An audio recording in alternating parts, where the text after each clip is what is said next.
We have become experts at efficiency.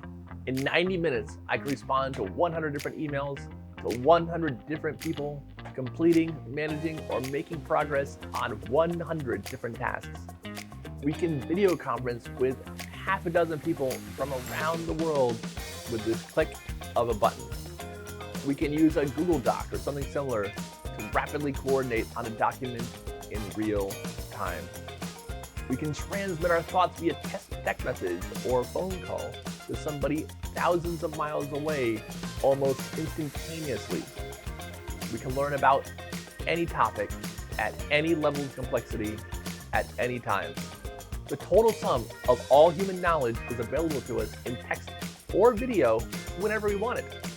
Any fact, any skill, or any concept is accessible to us and almost always for free.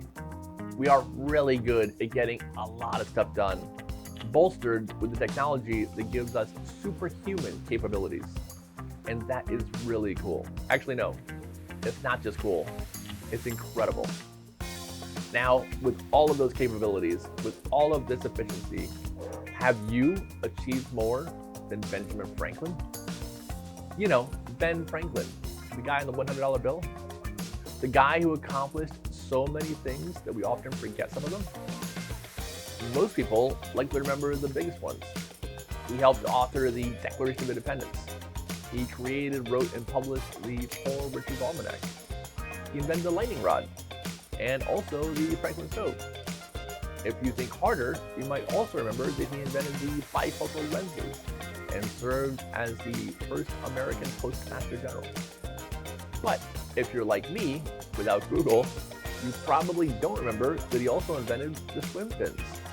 He published the first American prose cartoon, was the founder of the University of Pennsylvania, was the 6th governor of Pennsylvania, and was the first ever US ambassador.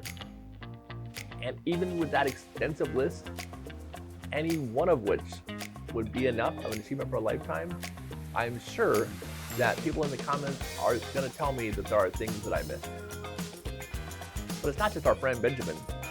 Have you accomplished more than George Washington, Julius Caesar, or Cleopatra? Do you run your business or division better than Henry Ford or Rockefeller? These people created and managed wildly successful, massive organizations with thousands of tens of thousands of people without a single email or Zoom call.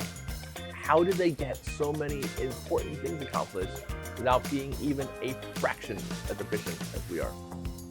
How have I managed to grow and create multi-million-dollar enterprises, write a blog each week, make these videos you're watching, and so on, all while having a big chunk of my time and energy sucked away each day by a disability that most people don't have to deal with?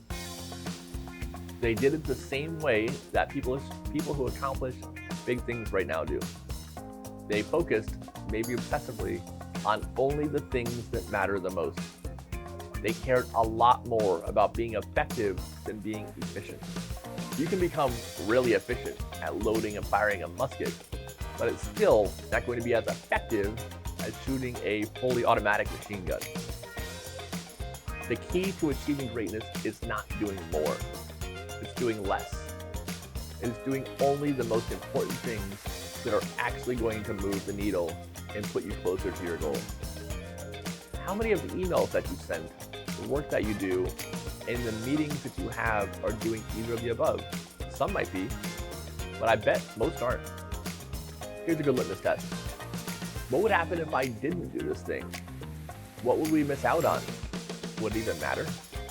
If you can figure out one major important task per day that really matters, that really moves the ball down the field, that really helps your life in some meaningful way, and make sure that you get that one thing done, even if that means sacrificing some other things that might not even matter, you will be a lot closer to achieving that Ben Franklin status.